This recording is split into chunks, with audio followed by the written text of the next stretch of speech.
রাজ্যে নতুন সরকার আসার পরে অন্নপূর্ণা ভান্ডার মানে মহিলাদের ৩,০০০ টাকা করে দিবে। তার জন্য ডিবিটি লিঙ্ক করতে হচ্ছে, আধার কার্ড আপডেট করতে হচ্ছে। তো সবাই এখন ডিবিটি লিঙ্ক আর আধার কার্ড আপডেট করতেই ব্যস্ত। তো সেই জন্যই আমরাও গিয়েছিলাম দিদির আধার কার্ডটা আপডেট করতে। দিদির ১ বছর আগে ২৫ বছর হয়ে গেছে, কিন্তু লক্ষ্মীর ভান্ডার পেতো না এইসব প্রবলেমের জন্য। আজকে থেকে সব ঠিকঠাক হয়ে যাবে। প্রবলেম ফাইনালি আশা করা যায় যে অন্নপূর্ণা ভান্ডারটা দিদি পেয়ে যাবে। সেই জন্যই তো এত খাটাখাটনি করা। তো হাই, আমি সুপর্ণা। কেমন আছো তোমরা সবাই? আশা করছি সবাই খুব ভালো আছো। এর আগের দিনের মতো আমরা আজকেও গিয়েছিলাম কর্ণজোড়া। তো সেখানে গিয়ে কাজটা কিন্তু আজকে হয়। তো প্রথমে কালকে গিয়ে আমরা নাম লিখাইনি, দেন আজকে আমরা গিয়েছিলাম 10:30টার দিকে। এই বাসে করে গিয়েছিলাম, তাড়াতাড়ি যেতে বলেছিল তার জন্য।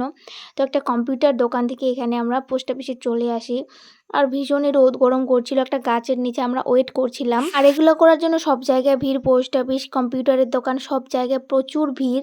আর এই যে দেখো আমার ভাগনা ওটা নিয়ে হাওয়া করছে। আমি হাওয়া করে দিচ্ছিলাম, ওর পছন্দ হচ্ছিল না, তাই ও নিজে নিজে হাওয়া করবে বলে মাথায় তুলে নিয়েছে। এটা দেখো। তোমরা কারা কারা এখনো ডিভিডি লিঙ্ক করনি ঝটপট কিন্তু করে নাও। আর আমিও করিনি, আমাকেও করতে হবে, আধার কার্ডও আপডেট করতে হবে। আমার সব কাজ পেন্ডিংয়ে পড়ে আছে। 1টার দিকে কিন্তু আমাদের সব কাজ হয়ে যায়। তো তারপরে আমরা কর্ণজোড়া বাস স্টপটা আছে সেখানে ওয়েট করছিলাম। আজকে ছাতা নিয়ে গেছিলাম ঠিকই, এর আগের দিন যেরকম মনে পাইনি, আজকে ছাতা নিয়ে গেছিলাম, বাট আজকে পাখা নিয়ে যেতে ভুলে গেছি। আর এত গরম করছিল বাপরে বাপ, কোনো মতেই বাসে যাওয়া যেত না। তাই জামাই বলছে যে আমরা টোটোতেই যাব। দেন আমরা টোটোতে উঠে পড়ি, বেশ হাওয়া লাগছিল, আরাম লাগছিল। সে কর্ণজোড়া থেকে আমরা কিন্তু বাঙালবাড়ি মোড়ে আসি। বাঙালবাড়ি মোড়ে আসার একটাই কারণ, ঠাকুরবাড়ির হোটেলের সামনে যে একটা হোটেল আছে, জিজু ওই হোটেলে সবসময় খায়, তাই ওই হোটেলে আমাদেরকে নিয়ে যাচ্ছে। তো আমি আজকে ফার্স্ট টাইম খাবো, তো খাই দাই তোমাদের সাথে রিভিউ শেয়ার করব। হোটেলটার নাম জানি না। এসে দেখি হোটেলে প্রচুর ভিড়। তো তারপরে একটু ওয়েট করছিলাম ৫-১০ মিনিট, দেন আমাদের খাবার কিন্তু চলে আসে। এখানে ছিল স্যালাড, লেবু, আর সাথে ছিল কচু শাক, আলু ভাজা, আলু পাঁপড়, ধনেপাতার চাটনি, ডাল, আর একটা পুঁই শাক আলু দিয়ে সবজি। আর আমরা খেয়েছিলাম কিন্তু চিকেন।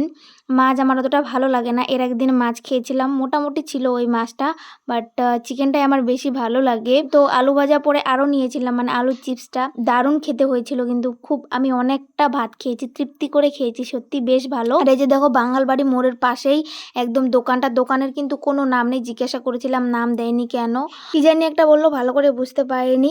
আগে বলে ঠাকুর হোটেলটা ভালো নাম করা চলতো, বাট এখন ডাউন খেয়ে গেছে। তো আজকে ভিডিও এই পর্যন্তই, টাটা।